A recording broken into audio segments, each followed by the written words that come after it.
예, 오늘따라 인터넷 연결 상태가 조금 불량합니다. 아마 연휴라서 사용량이 많이 늘어나서 그런 모양입니다.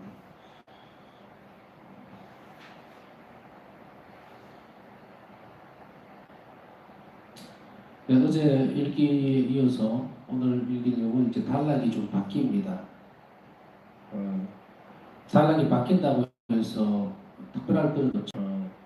좀 더 좀 다양한 형식의 박사 선생의 경험들, 하나님과의 영혼의 만남에 대해서 이 얘기를 하고 있는 것 같습니다. 그래서 읽겠습니다. 나는 늘 헛것에 속는 것을 너무나 두려워했기 때문에 나는 하나님 은총들을 너무 많이 낭비했다. 하나님께서 아주 강렬하게 나를 당신께로 이끄셨고 때때로 내 힘으로는 하나님 은총에 저항조차 할 수 없어서 갑자기 그분 안으로 빠져들어가는 것이었다.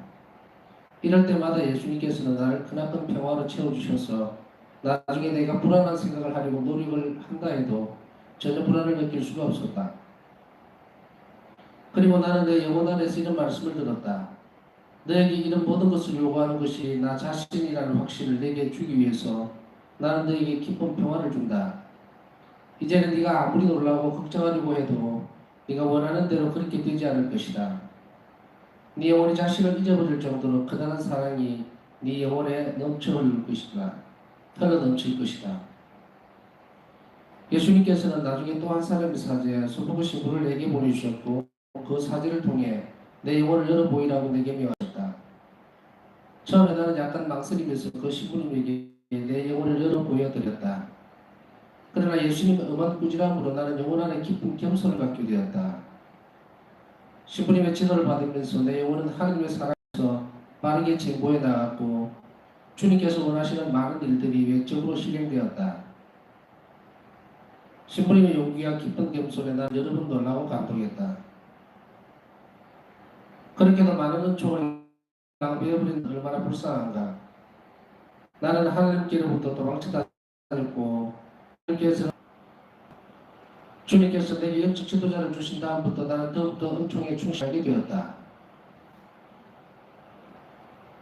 영적 지도자들에게 그가 내 영혼을 주의 깊게 돌봐 주었기 때문에 나는 영적 지도가 무엇을 의미하는지 그리고 또 예수님께서 영적 지도 어떻게 생각하시는지도 알게 되었다.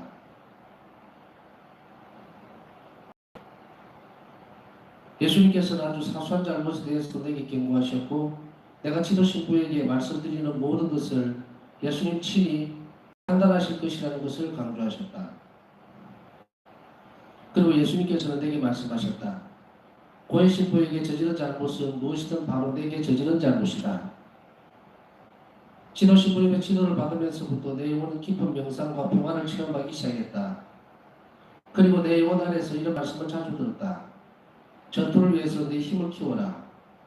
이 소리는 몇 번씩 반복해서 들렸다. 예수님께서는 내 영혼 안에 있는 당신이 싫어하시는 것들에 대해서 자주 내게 알려주신다. 그리고 그분께서는 여러 번 사소해 보이는 것들에 대해 나를 꾸짖으셨는데 사실은 그런 것들은 사소한 것이 아니라 아주 중요한 일들이었다. 예수님은 스승처럼 나에게 경고도 주시고 나를 시험하기도 하셨다. 영적 지도자를 내게 주실 때까지는 여러 해 동안 주님께서 직접 나를 교육하셨다. 전에는 내가 이해하지 못하는 것들에 대해서 당신 친히 내게 분명하게 알려주셨다. 그러나 이제는 모든 것을 내 고해 신부에게 물어보라고 일러주시고 또한 자주 다음과 같이 말씀하신다. 내가 그 입을 통해서 대답할 것이다. 안심하여라. 내가 영적 지도자 소포크 신부에게 문제를 제시했을 때 주님께서 나에게 원하신 것과 반대되는 대답을 한 번도 들은 적이 없었다. 때로는 예수님께서 그럼에도 불구하고 내가 고해수 안에서 무릎을 꿇으면 예수님 내게 부탁하신 것과 똑같은 내게 명령하는 것이다. 그러나 이런 일이 자주 있지는 않았다. 영혼이 오랜 기간 동안 많은 빛과 영감들을 받았을 때 고해 신부가 이런 영감의 원천을 확인하고 영혼을 안정시켜 줬을 때 만일 영혼의 사랑이 몹시 크다면 예수님께서는 영혼이 받은 것을 행동으로 옮길 때가 되었다는 것을 그에게 알려주신다. 영혼은 하나님께서 자신에게 기대를 걸고 있다는 것을 인식하게 되고 이런 깨달음은 영혼을 튼튼하게 한다. 그리고 영혼은 하나님께 충실하기 위해서는 여러 가지 어려움을 겪어야 한다는 것도 안다. 후에 도달하게 된다. 도움을 주지 못한다. 고난이나 난관이야말로 영혼이 매일 먹어야 하는 음식이다. 항상 전쟁터에 있는 용사들이 대포 소리를 무서워하지 않듯이 어려움이 영혼을 놀라게 하거나 겁을 주춤하는다. 두려워하기는커녕 영혼은 원수를 쳐부수기 위해서 원수가 어느 쪽에서부터 공격을 시작하는지 분별하기 위해서 귀를 기울인다. 영혼은 맹목적으로 행동하지 않고 모든 것을 깊이 숙고하고 검토하면서 자기 자신을 믿지 않고 열심히 기도하고 경험이 풍부하고 지혜로운 다른 용사들의 조언을 구한다. 그리고 이런 식으로 행동하면서 영혼은 거의 언제나 승리를 한다. 영혼이 생각할 시간도 충고를 받을 시간도 없이 갑자기 공격을 당하는 경우도 있다. 그렇게 되면 영혼은 죽기 아니면 살기라는 식의 결사적인 싸움을 하게 된다. 어떤 때는 한 마디에 대답도 하지 말고 예수님 성실의 상처 속으로 피난처를 구해서 도망을 치는 것이 좋다. 바로 이런 행동으로 벌써 원수를 쳐 이기는 것이다. 평화로운 시기라도 영혼은 싸울 때 마찬가지로 지속적인 노력을 해야 한다. 영혼은 항상 수련을 해야 하고 그것도 활력을 가지고 힘차게 훈련해야 한다. 그렇지 않으면 영혼은 승리하지 못한다. 나는 평화로운 시간은 승리를 위한 준비기라고 생각한다. 영혼은 항상 깨어 있어야 한다. 항상 깨어 있고 또 깨어 있어야 한다. 승자라는 영혼은 빛을 받는다. 많은 영혼에게는 항상 무너질 위험이 있다. 그리고 이런 영혼이 무너진다 해도 놀라울 일이 아니다. 오 하나님의 영이시여 영혼의 지도자시여 주님의 훈련을 받은 영혼은 지혜롭습니다. 그러나 하나님의 영이 영혼 안에서 활동하시기 위해서는 평화와 묵상이 필요하다. 기도.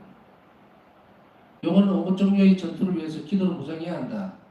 영혼이 어떤 상태에 있든지 영혼은 언제나 기도해야 한다. 아름답고 순수한 영혼도 기도해야 한다. 기도하지 않으면 그 아름다움을 잃게 될 것이다. 순결함을 추구하는 영혼도 기도해야 한다. 기도하지 않으면 절대로 순결해질 수가 없다. 새로 회개한 영혼도 기도해야 한다. 그렇지 않으면 다시 죄에 빠질 것이다. 죄에 빠져있는 영혼도 기도해야 한다. 그래야만 다시 일어날 수 있다. 기도하지 않아도 되는 영혼은 하나도 없다. 어떤 은총이든지 모두 다 기도를 통해서 영혼에게로 옮기기 때문이다. 나는 내가 사순절 동안에 매일 반 시간씩 거룩한 성체 앞에서 땅에 엎드려 성체주문을 하는 동안에 빛을 가장 많이 받은 것으로 기억한다. 이렇게 성체주문을 하는 동안에 나는 나 자신과 하나님에 대해서 더 깊이 알게 되었다. 물론 나는 자성된 은혜를 받고 이렇게 기도했지만 그래도 이런 식으로 기도하기 위해서는 인간적인 체면과 시간이다. 기도하기 위해서는 기도하기로 정해진 시간을 꼭 지켜야 한다. 내 개인적인 경험에 의하면 기도를 할 수 있게 되더라도 더 많은 어려움들을 극복해야만 하고 임무에 관한 생각으로 의심이 들기 때문이다. 나는 또 이런 어려움도 체험했다. 즉 한 영혼이 기도를 아주 잘하고 나서 깊은 내적 복상 중에 기도를 마치고 나왔을 때에 다른 사람들이 이러한 영혼의 복상에 반감을 갖는다는 것이다. 그러므로 영혼이 끈기 있게 기도하기 위해서는 인내심을 가져야만 한다. 나에게는 이런 일도 자주 일어난다. 곧 내 영혼이 하나님 안에서 더 깊이 잠겨들고 내가 기도로부터 더 많은 열매를 얻어내고 하나님의 현존이 나 동안 그리고 내가 일하는 동안 나와 함께 해주실 때에 나는 더 깊은 묵상으로 훨씬 더 정확하게 그리고 열심히 내 임무를 수행했다. 그러나 이상하게도 바로 이런 때에 나는 내 임무를 게을리하고 만사에 무관심하다는 우중을 가장 많이 들었다. 그 이유는 묵상을 떠나는 사람은 다른 사람들도 자기들과 같기를 바라기 때문이다. 묵상하는 사람들이 그들에게는 늘 양심의 가치를 느끼게 해주는 원천이기 때문이다.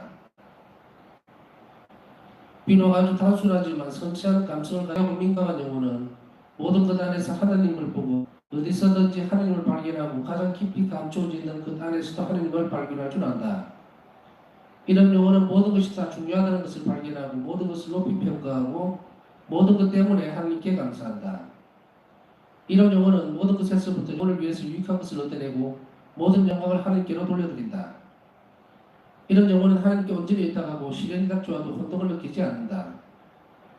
이런 영혼은 언제나 하나님께서 제일 좋으신 아버지이심을 알고 사람들의 평가를 중요하게 생각하지 않는다. 이런 영혼은 성령이 아주 가벼운 숨결로도 충실하게 따른다. 이런 영혼은 손님이신 성령 안에서 기뻐하고 마치 어린아이가 엄마에게 매달리듯이 성령께 매달린다. 다른 영혼들이 무서워서 꼼짝 못하는 것도 이런 영혼은 대담하게 아무런 어려움 없이 지나간다. 주님께서 당신 친히 어떤 영혼에게 가까이 머무시고 그 영혼을 지도하기를 원하시면 주님께서는 직접 외적인 것을 모두 제거해 버리신다. 내가 병에 걸려서 약올실로 옮겨졌을 때 그로 인해 무척 불편한 고통을 겪었다. 약올실에서는 나와 다른 수녀 한 명이 누워 있었다. 수녀들 같이 앓고 있던 수녀만 찾아오고 나를 방문하러 오는 수녀는 한 명도 없었다. 약올실은 물론 하나밖에 없었지만 약올실 안에서 우리는 각자의 칸막이 방에 있었다. 그때는 겨울이었기 때문에 밤이 길었다. 옆방에 있는 수녀는 불을 환하게 켜놓고 이어폰으로 라디오를 듣는 반면 나는 불빛이 어두워서 묵상도 준비할 수 없었다. 이런 식으로 두 주일이 지난 어느 날 저녁에 나는 불빛이 어둡기 때문에 묵상도 준비할 수 없어서 무척 고통스럽다고 예수님께 불평을 늘어놓았다. 그랬더니 주님께서는 매일 저녁에 당신이 오셔서 다음 날의 묵상 요점을 알려주시겠다고 하셨다. 이 묵상의 요점들은 언제나 그분의 슬픈 순환에 관한 것이었다. 그분은 말씀하셨다. 내가 빌라도 앞에서 겪은 고통을 숙고하여라. 그래서 나는 한 주일 동안 예수님의 슬픈 순환을 하나하나 묵상했다. 그때부터 내 영혼은 아주 큰 기쁨으로 가득 찼고 나는 이제 방문도 불빛도 원하지 않게 되었다. 예수님께서 모든 것을 대신해서 나를 만족시켜 주셨다. 장상들은 진정으로 병자들 극진히 돌보았다. 그러나 주님께서는 내가 뿌림받았던 넘기도록 모든 것을 안배하셨다. 스승 중에서도 가장 훌륭한 스승이신 주님께서는 당신 친히 활동하시기 위해서 모든 피조물들을 거둬버리신 것이다. 워낙 여러 번이나 이런 고통과 박해를 받으니까 원장 수녀가 내게 이렇게 말했다. 수녀님, 당신이 가는 길에서는 고통들이 그냥 땅 위에서 불쑥불쑥 솟아오르는 것 같습니다. 수녀님, 난 당신을 십자가에 못 박힌 사람으로 봅니다. 그러나 내가 보기에는 여기에 예수님의 손길이 있습니다. 그러니 주님께 충실하십시오.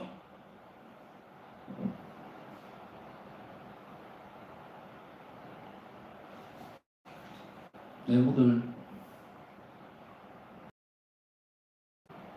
인터넷이 너무 불안해서 말이 읽어 나가지는 못하겠습니다. 그리고 그와 더불어서 오늘 읽을 수 있는 부분들, 단락이 바뀌기 때문에 오늘 읽을 수 있는 부분까지 내가 읽어드렸습니다.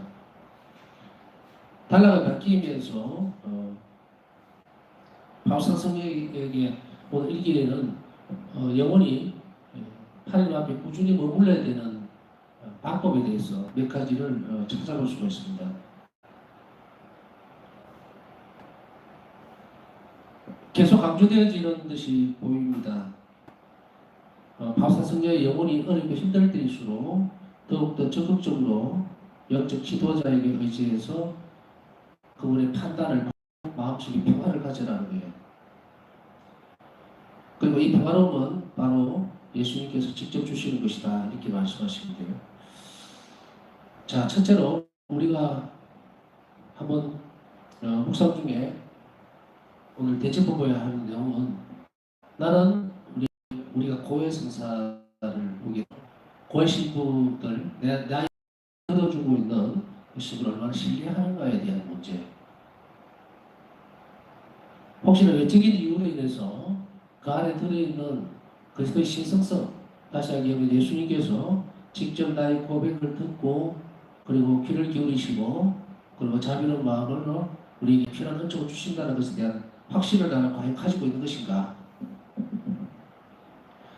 우리의 불편함이나 또 미천한 영혼들의 상태들을 깊이 알수록 우리는 이를 신뢰하는 태도가 고해신부에게 분명히 드러나야 합니다. 그래서 오늘 일기가 이렇게 표현을 하고 있습니다. 적고 있죠. 내가 지도신부에게 말씀드리는 모든 것을 예수님 친히 판단하실 것이라는 것을 강조하셨다. 설사 이제 그 부분에 있어서 영적 지도자에게 고해신부라고 표현을 하는 것이 좋겠습니다. 무엇을 의미하는지, 어떻게 생각하는지 그것을 우리가 잘 몰라도 또 내가 생각하고 있는 방향과 또 내 마음에 흡족하게 드는 그러한 말이 아니라 하더라도 그 안에 우리는 많은 신뢰를 가지고 있을 필요가 반드시 있습니다. 그래야만 나에게 주어져 있는 은총의 순간들을 우리가 영혼 깊숙이 간직할 수가 있게 됩니다. 그래서 예수님 이것을 특별히 더 강조하고 있는 거죠. 그래서 고해 신부의 저지른 잘못은 무엇이든 바로 내게 저지른 잘못이다. 이 말씀을 풀어보면 그렇습니다. 고해 신부를 신뢰하지 못하거나 또는 일상적이거나 통상적인 어떤 것, 다시 이야기하면 무슨 상담하는 식으로 또 면담하는 식으로 혹은 마음에 어떤 찝찝한 어떤 한 부분들, 짐이 되는 부분들을 그냥 누군가에게 털어놓고 싶은 마음으로 고해 성사를 본다면 그거는 고시에게도 잘못하는 뿐 아니라 예수님께 지극히 잘못된 태도라는 것을 우리는 알아들어야 됩니다. 어떤 형태로든지 간에 우리는 여러 상황에서 여러 고해 신부들을 만날 수가 있습니다. 특히 한국 교회는 이제 합동 방공사라든지 이런 것이 많죠. 또 꾸준하게 보다 시민들에게 고해 수사를 보는 사람도 있지만 또 이런 기회에 또 시간도 모자라고 부족하고 하니까 가서 이제 고해 수사를 보는 경우도 있습니다. 1절에도 한번 말씀을 드렸듯이 우리 고해 성사를 잘 보기 위해서는 미리 누군지 모르죠. 그러나 내가 오늘 고해 성사를 봐야 될 그 신부님을 위해서 기도를 해줄 필요가 있습니다. 그리고 그 신부를 통해서 나에게 예수님께서 필요한 은총을 주십사는 그런 내적 태도를 잘 갖추고서 하는 것이 가장 먼저 선행되어야 되는 부분입니다. 그러고 나서 이제 성찰이라고 그 다음에 무엇을 해야 될 것인지를 주님께 여쭙고 그리고 묵상하면서 우리가 잘 준비를 해야 되겠죠. 그래서 오늘은 이게 첫 번째로는 나는 고해 신부에 대해서 어떻게 생각하느냐가 아니라 고해 성사 안에서 또 내 고해를 듣는 분이 진정 예수님 자신인 것을 믿는 것인가. 뭐 안 믿는 사람은 없다고 칩시다. 그러나 얼마나 깊이 있게 신뢰하느냐의 문제입니다. 정말 내가 예수님 앞에서 그런 일들을 들어낸다면 우리 굉장히 기쁩니다. 왜? 고통스러운 순간들을 기약한다면 이제 해방되는 시간이니까 누구보다 더 기뻐하고 잘 준비해야 되죠. 그것이 바로 이런 내적인 태도가 은총을 살아서 우리에서 움직이게 만드는 원동력이 된다는 것을 우리는 한 번 더 기억을 해야 됩니다. 첫째. 이제 그 다음에 이제 바우스 성장 안에서 일어나는 일들은 좋은 것인지를 차츰 그 영혼이 알게 되도록 예수님께서 지도하시는 것인데 조금 전에 말씀드렸던 그 분류의 말씀을 주시는지 그것이 은총으로 작용한다는 것을 우리는 한 번 더 생각을 직접 해봐야 되겠습니다.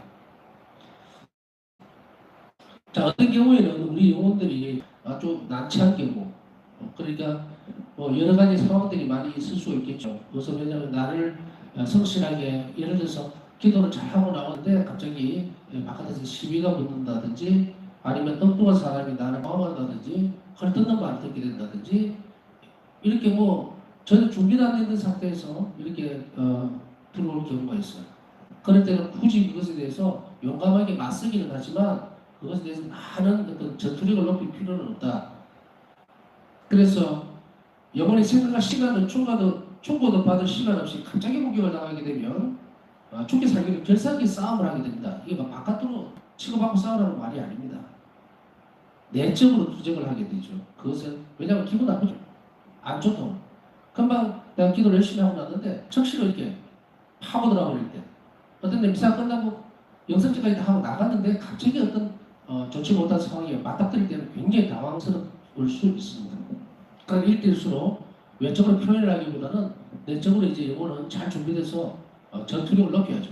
그래서 그걸 맞서는데 문제는 여기서 예수 성심의 상처 속으로 피난처를 구해서 도망치는 것이 좋다. 이 말은 뭐냐면 침묵하고 주님 안으로 들어가라는 이야기죠. 예수님께 가까이 붙으려고 해야 한다. 그러기 위해서는 그것에 대해서 섣부른 판단이나 또 무슨 다른 것을 하기보다는 침묵 안에서 겸손한 영혼이 갖는 태도는 조용히 예수님 상처 안에 숨는 겁니다.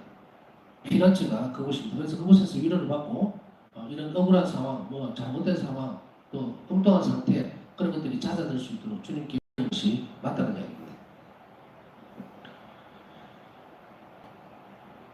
그러나 이러한 영혼들은 항상 수련을 해야 되고 할 일을 가지고 힘차게 수련을 해야 되는데 영혼이 항상 깨어 있어야 한다는 이야기입니다. 그럼 영혼이 깨어 있으려면 어떻게 해야 될까? 산만한 영혼에게는 항상 무너질 위험이 있습니다. 성찰하는 영혼들은 많은 빛을 받고 그리고 대처를 할 수 있지만 산만한 영혼은 항상 위험하고 불안합니다. 그렇기 때문에 하나님의 영이 영혼 안에서 활동하시기 위해서는 평화와 묵상이 필요합니다. 평화와 묵상이 필요하다는 말은 묵상과 평화로운 마음들 이게 어떻게 이해가 되어지는가? 평화롭게 만들기 위해서 우리는 산만한 주변의 것들을 정리를 해야 된다는 얘기입니다. 어떤 사람은 하루 일과를 돌아다 보면 쉽게 표현하면요, 하루 일과를 보면 아주 부산스럽게 사는 사람이 있어요. 계속 말을 해야 되고 또 뭘 해야 되고 이것도 해야 되고 저것도 해야 되고 막 정신없이 움직이는 사람이 있어요. 그런데 그 동작을 가만히 보면 평화로운 가운데 움직이는 것이 아니고 일 자체만으로 움직여지니까 내적으로는 막 부산스럽고 파괴가 되어집니다. 일에 집중을 하더라도 그러나 그것을 템포를 잘 맞추어서 그 일 자체에 끝나지 않고 그 진행되는 과정들 안에서 내가 어떻게 움직이는지를 잘 살펴보면 급한 일이라 하더라도 똑같은 일을 한다 하더라도 사람이 무너지지 않고 그대로 평화롭게 그 일을 진행을 할 수가 있어요. 어떤 사람들은 자기 성격이 급해가지고 이런 일대로 못하면서 막 성질만 나고 화만 돋구고 내고 사람들 경험 이런 아주 산만한 사람이에요. 그러면 이렇게 내적 평화를 가지기 위해서는 무엇을 해야 될 것인가? 이런 영혼들은 묵상을 계속 연습을 해야 된다. 묵상은 전에도 말씀드렸듯이 명상과 차이가 뭐냐? 명상은 아무나 다 가지고 갑니다. 세상 만물이 됐든 뭐가 됐든. 그러나 묵상은 주제가 반드시 하느님과 관련된 거예요. 하느님이든지 아니면 하느님과 관련된 것이죠. 그것이 묵상과 명상의 가장 큰 차이점입니다. 그래서 묵상을 하게 자주 하게 되면 이게 무엇을 할 수 있느냐는 재론은 지금 여기 설명할 수 없죠. 오늘 일기 같은 내용도 마찬가지예요. 화사성의 일기는 바로 묵상에 굉장히 중요한 좋은 자료입니다. 물론 성경책도 마찬가지고 또 성인전도 마찬가지고 하나님과 관련되어 있는 것에 대해서 깊숙하게 자주 성찰하고 필요합니다. 이 묵상이 끊임없이 계속 이어지면 바로 평화로운 상태가 되고 산만한 것이 줄어들게 된다는 이야기입니다. 그래서 이런 요건들이 잘 준비되어 있는 거예요. 전투를 하더라도 적극 잘 나설 수 있는 그런 태도가 된다는 이야기죠. 그래서 오늘 이 두 번째로 이 시간을 진행해서 주님께 우리가 마음의 평화, 마음의 평화가 영혼의 평화와 그리고 하나님에 대한 묵상을 잘할 수 있는 은총을 청하도록 했으면 좋겠다 싶습니다. 그 다음에 이것과 마찬가지로 묵상과 반드시 뗄래야 뗄 수 없는 것이 기도죠. 그래서 영혼은 온갖 종류의 전투를 위해서 기도로 무장을 해야 합니다. 기도하지 않는 사람은 그 영혼은 성장할 수가 없습니다. 그래서 오늘 일기를 한 번 더 반복해 주면 기도하지 않아도 되는 영혼은 하나도 없다. 성이라도 모두 다 기도를 통해서 영혼을 얻기 때문입니다. 그렇기 때문에 나는 기도할 줄 모릅니다. 기도가 뭡니까? 묵주 기도밖에 못하는데요. 어떤 기도든 최선을 다해서 성심껏 모든 힘을 다해서 그래야만 그 사람의 성이 어떤 사람들은 성당에 다니면 뭐하냐? 기도하면 뭐하냐? 하나님께 빌었는데 원총이 들어갈 빈틈이 없습니다. 그렇게 되면 안 되죠.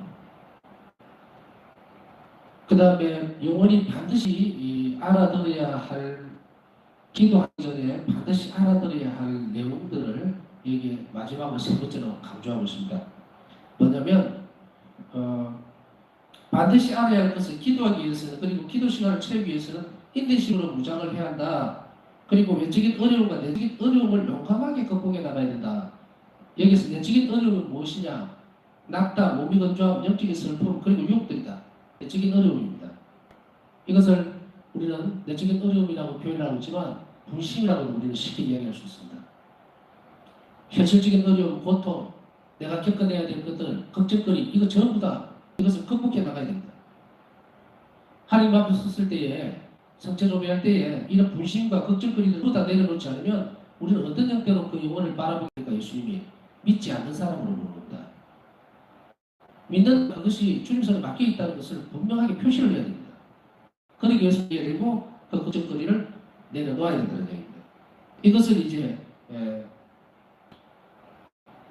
투쟁해 나간다 이런 이야기가 되죠. 극복해 나가기 위해서 그러기 위해서 그 시간이 많이 걸릴 수도 있어요. 그래서 인내심으로 무장을 해야 된다는 말은 그 말입니다. 계속해서 연습해야 된다는 얘기입니다. 외적 어려움은 인간에게 체면과 시간입니다. 한 번도 전에도 몇 번씩 강조를 했습니다. 기도하기 위해서는 기도하기로 정해진 시간을 꼭 지켜야 한다. 내 개인적인 경험에 의하면 기도하기로 정해놓은 기도 시간에 기도를 하지 않고 나중에 기도를 하려고 하면 다른 일 때문에 기도를 할 수 없게 되기 때문에 정해진 시간에 반드시 그 기도를 지키라고 하는 것은 일기에서 재산 강조하고 있죠. 이것이 외적인 어려움입니다. 그래서 기도 시간을 잘 준수하기 위해서는 미리미리 짜여진 시간표, 미리미리 짜여져 있는 것들을 잘 정리하고 주변을 잘 정리하라고 얘기를 했죠. 저번에 이제 말씀드렸던 내용이기 때문에 계속 강조되는 감이 없잖아 있습니다만은 아주 중요합니다. 저도 이제 이게 11시 반에 전에 한번 말씀을 드렸지만 바스타 성경에 있어서 아주 기도 시간이라는 것은 정해진 기도 시간이 굉장히 중요하다고 아마 처음에 이야기를 했을 겁니다. 어려움이 없다면은 또 특별하게 하나님과의 친교의 어떤 부분들 그런 부분 또 시간을 내기가 괜찮은 분들은 이 11시 반 시간에 시간을 정확하게 잘 지키고 해야 되고요. 그리고 그렇지 못한 경우도 있습니다. 바쁘고 삶이 다르기 때문에 그렇다더라도 적어도 30분에서 1시간은 개인 기도 시간을 반드시 지켜야 합니다. 그리고 그 기도 시간이 없다고 해서는 안 됩니다. 그건 은총을 안 받겠다는 얘기하고 똑같고 하나님 내 기도를 안 들어주더라도 우리는 할 말이 없어요. 하나님께서 기도를 들어주시고 그 일을 실행해 나가는 것은 은총을 우리가 받아들여야 되는데 은총이 올 수 있는 통로를 내가 다 잘라버렸다는 거예요. 마치 저기 산에서 내려오는 물, 수도관이 내려오는데 그 위에 꼭지를 잠가놓고서 밑에서 물을 아무리 받으려고 애써봐야 소용이 없다는 얘기입니다. 수도 꼭지를 트는 것이 은총이에요. 물통을 갖다 놓는 것은 기도 생활이고 은총의 통로를 막아버리지 않도록 그리고 우리가 이제 어려움들은 다 외적인 어려움들을 겪을 수 있는 경우가 많습니다. 부산스럽게 하지 않으려고 해도 일들이 많이 겹치게 되고 이런 경우도 있겠지만 그래서 한번 이제 세 번째로 제안을 드리고 싶은 것은 정해진 시간의 기도를 위해서는 그 앞전에 시간들을 준비해서 기도를 해야 합니다. 저는 이걸 뭐라고 표현하냐면 기도를 잘 하기 위한 기도를 해야 한다. 정해진 시간의 기도를 위해서 부정기적인 시간들을 낮 시간이라든지 아침이라든지 아니면 외출을 갔다든지 적어도 정해진 기도 시간에 할 내용들 그 준비를 미리 그 시간으로 준비해야 합니다. 그래야 기도를 잘할 수 있어요. 그래야만 마음이 평안하고 실제적으로 그 시간이 되었을 때에 내적인 평안함을 누릴 수 있고 또 내적인 갈등들 아까 말했던 그런 부분들이 많이 줄어들 수가 있습니다. 나머지는 성령께서 우리 영혼을 잘 이끌어 주시고 하나님의 주에 부어진다면 그 영혼은 훨씬 더 그 일을 하기가 수월하게 될 것입니다. 오늘 말씀드렸던 걸 가지고서 정말 바울사 성령은 먼저 겪으셨던 분이죠. 그리고 그쪽 주시기 위해서 일기를 쓰시고 그러니 우리는 바울사 성령의 도움을 통해서 우리가 예수님과 일치 함께 할 수 있는 그 영혼의 부요함을 함께 누릴 수 있는 정도 함께 이 시간에 정했으면 좋겠습니다.